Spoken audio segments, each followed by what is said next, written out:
Uma revolução está a caminho. Uma nova era tecnológica que promete grandes mudanças no nosso dia a dia. É o tão falado 5G.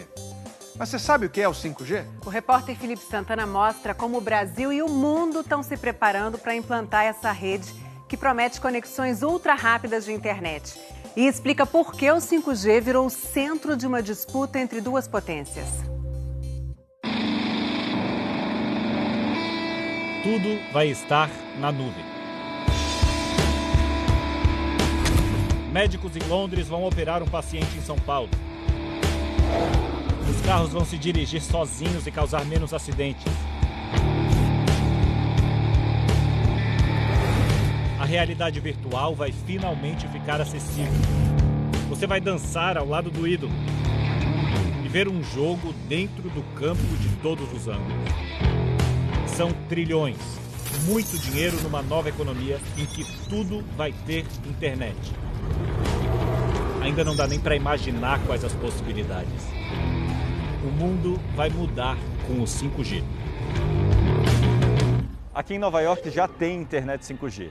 Tá vendo aquelas caixinhas ali em cima do prédio? São como os modems de internet que você tem na sua casa, mas são antenas 5G. Aqui a gente tem um celular 5G. A gente vai fazer um teste de velocidade para ver quão rápida é a conexão que a gente consegue aqui do lado. Olha, quase 900 megabits por segundo. Com essa velocidade aqui a gente consegue baixar um filme inteiro em 3 segundos. Ou seja, tudo isso que a gente tem em casa e tenta a todo custo esconder vai ficar completamente obsoleto. Esse emaranhado de fios, modem para a internet. Aqui, por exemplo, eu assino a internet mais rápida do mercado e a velocidade que eu estou conseguindo agora é 300 megabits por segundo. Na rua é mais rápido, vai ser uma revolução. Tudo começou durante a guerra. No Vietnã, militares aperfeiçoaram a tecnologia para se comunicar em qualquer lugar.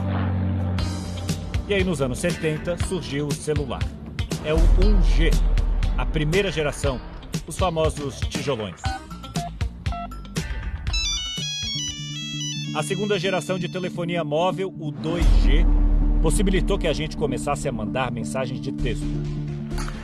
Com o 3G, o telefone virou um mini computador com internet. Com o 4G surgiram aplicativos que precisam de mais velocidade. Você pede um carro e consegue ver a localização dele, vê filmes, séries e faz chamadas de vídeo. E agora, o 5G. É um sistema muito parecido com o 4G. Precisa de uma antena e daqui saem as ondas eletromagnéticas, como as de rádio, que carregam os dados pelo ar. Mas o 5G usa frequências de onda muito altas. Essas frequências são capazes de carregar mais dados. Quanto menor a onda, maior a frequência, né? Quanto menor a onda, mais informação você propaga. No caso do 5G, a gente aumenta a velocidade de propagação do sinal usando ondas menores. O problema dessas frequências é que elas são menos penetrantes. Isso quer dizer que as ondas menores não viajam tão longe. No 4G, uma mesma torre pode atender bairros inteiros. As ondas de 5G têm dificuldade em atravessar uma parede, por exemplo. Por isso, a rede precisa de muitas caixinhas para funcionar. Você viu que a gente fez o teste aqui nesse lugar, no ângulo certo de visão da antena e conseguiu uma internet super rápida. Agora, a gente vai andar um pouquinho, menos de uma quadra, para fazer um outro teste para você ver o que acontece. Aqui a gente vai fazer um outro teste, vamos ver. Nem 2 megabits por segundo, isso é muito devagar. Por isso que para implementar uma rede 5G em que todo mundo tenha velocidade muito rápida, tem que ter muita caixinha espalhada pela cidade inteira. Cada poste tem que ter uma antena. Além de internet rápida, outra característica importante do 5G é a latência. Olha só quando a Poliana fala comigo ao vivo. O correspondente Felipe Santana, lá em Nova York, tem os detalhes pra gente. Oi, boa noite, Felipe. 1, 2, 3, 4... Boa noite, Poliana. Boa noite. Vira esse atraso. É o tempo que a mensagem leva para viajar até aqui os Estados Unidos, eu entender, e o tempo que a minha mensagem leva para voltar até o Brasil. Boa noite, Poliana. Boa noite a todos. Hoje, no 4G, o atraso é em média de 50 milésimos de segundo. No 5G, cai para até 1 milésimo de segundo.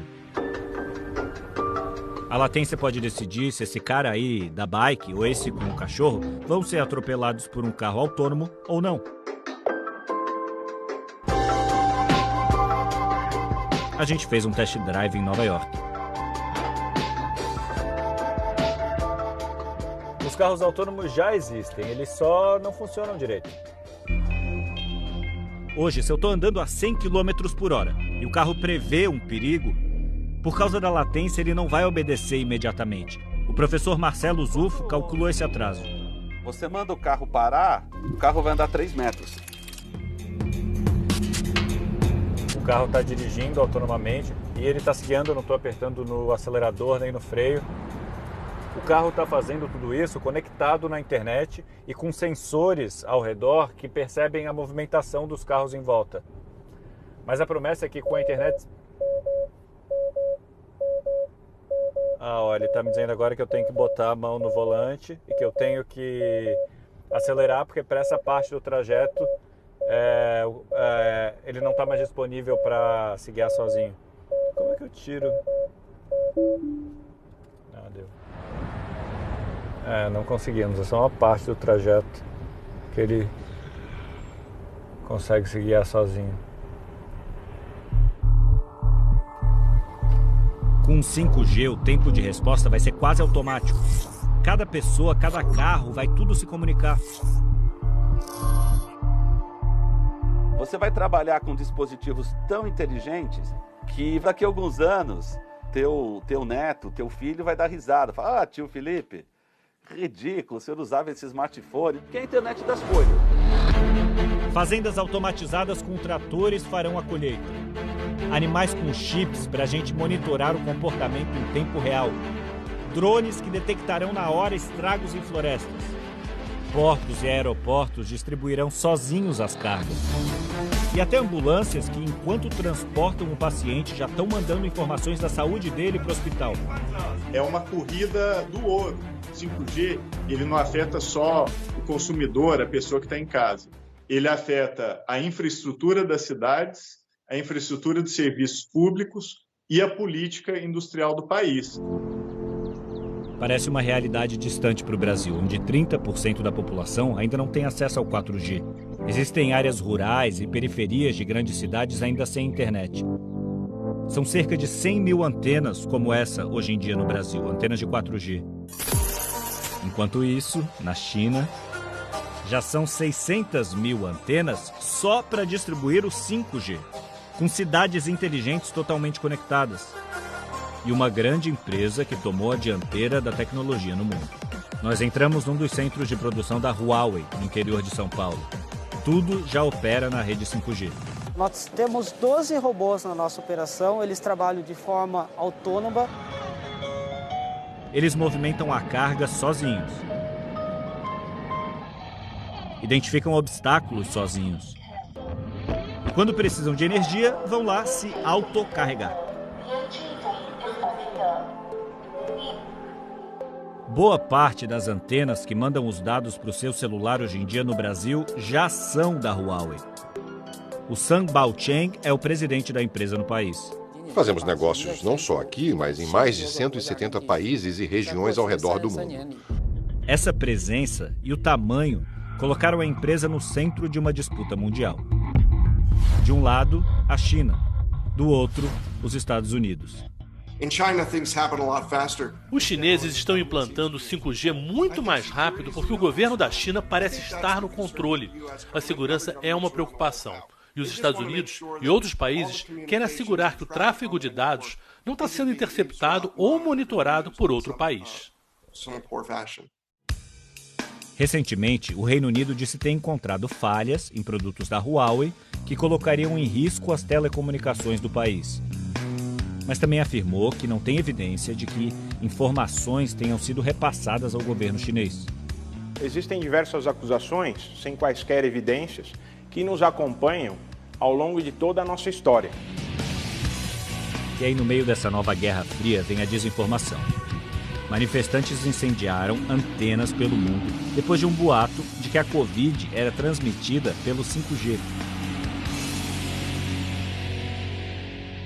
A essa altura você já sabe que tudo que você faz na internet está sendo monitorado por alguém. Todos os seus dados, seu e-mail, sua câmera, os sites que visita, tudo. E essa informação é muito valiosa. As empresas de tecnologia revendem os dados sobre o seu comportamento para os anunciantes. Agora imagina quando a sua geladeira estiver conectada e registrar cada vez que você abre tudo o que você pega lá de dentro.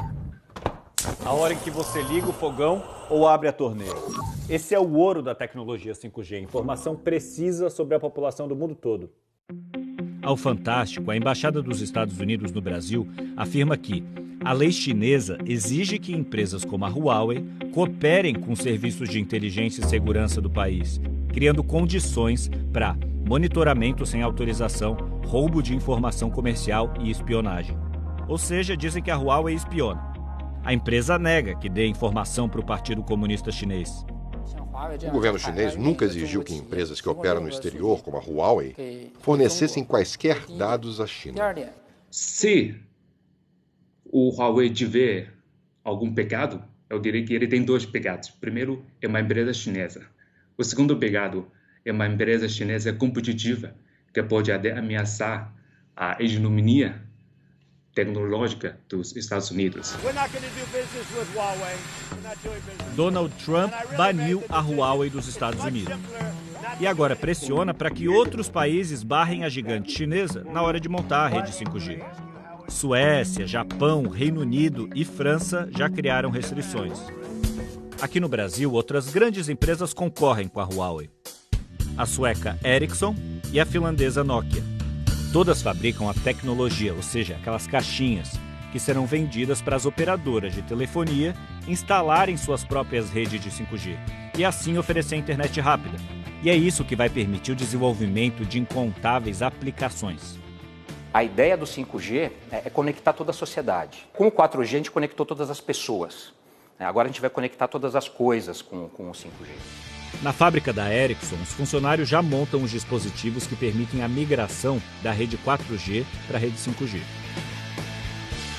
Na sede da empresa em São Paulo, eles testam a tecnologia com vários dispositivos. Então imagina um professor, por exemplo, na sua casa, fazendo uso de um óculos como esse de realidade aumentada, acessando uma série de hologramas 3D, um pulmão, um olho. E olha o que o professor pode fazer com os hologramas. Ele pode interagir com os hologramas. Na Finlândia, a Nokia instalou uma rede 5G dentro de um hospital, o que permite que os robôs ajudem na distribuição dos remédios.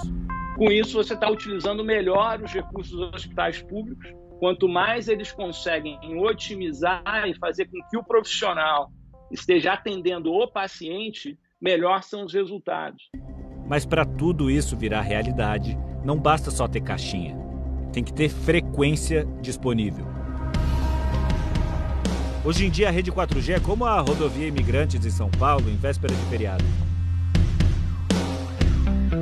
A rede 5G vai possibilitar que muitas avenidas, ou seja, novas frequências, sejam abertas.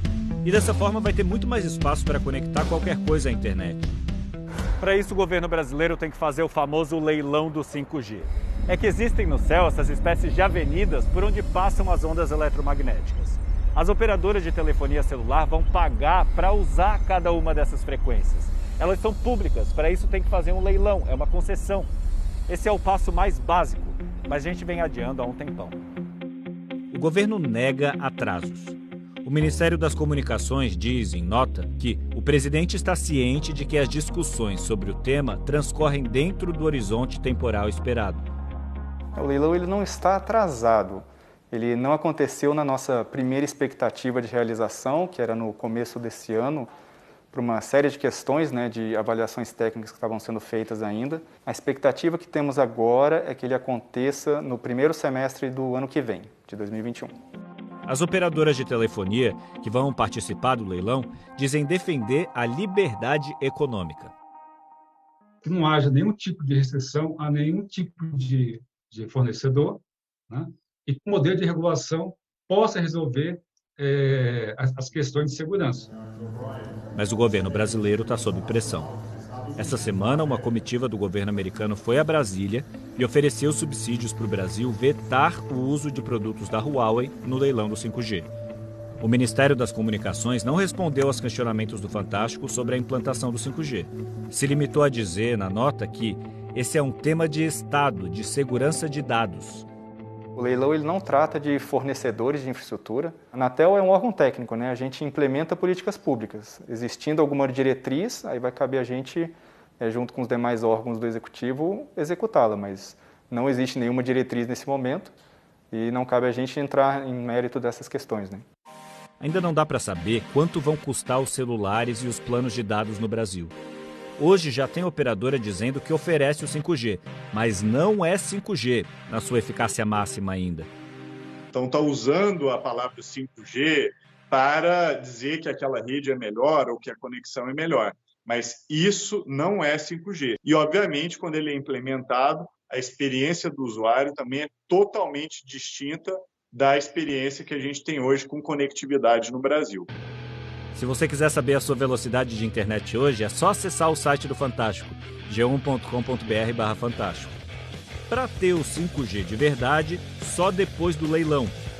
Implementar essa tecnologia no país hoje é como construir ferrovias, estradas, portos, é uma obra de infraestrutura, porque a gente nem imagina quais as novas ferramentas que podem ser criadas com 5G. Só vai produzir aplicação para essa nova tecnologia quem tiver a tecnologia.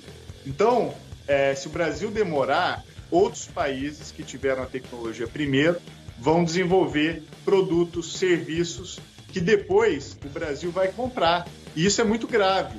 O Brasil está perdendo uma janela de oportunidade histórica.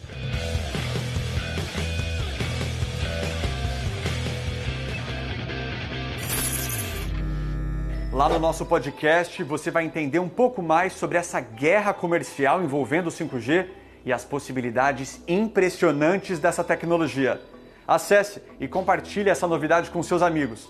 O episódio já está disponível.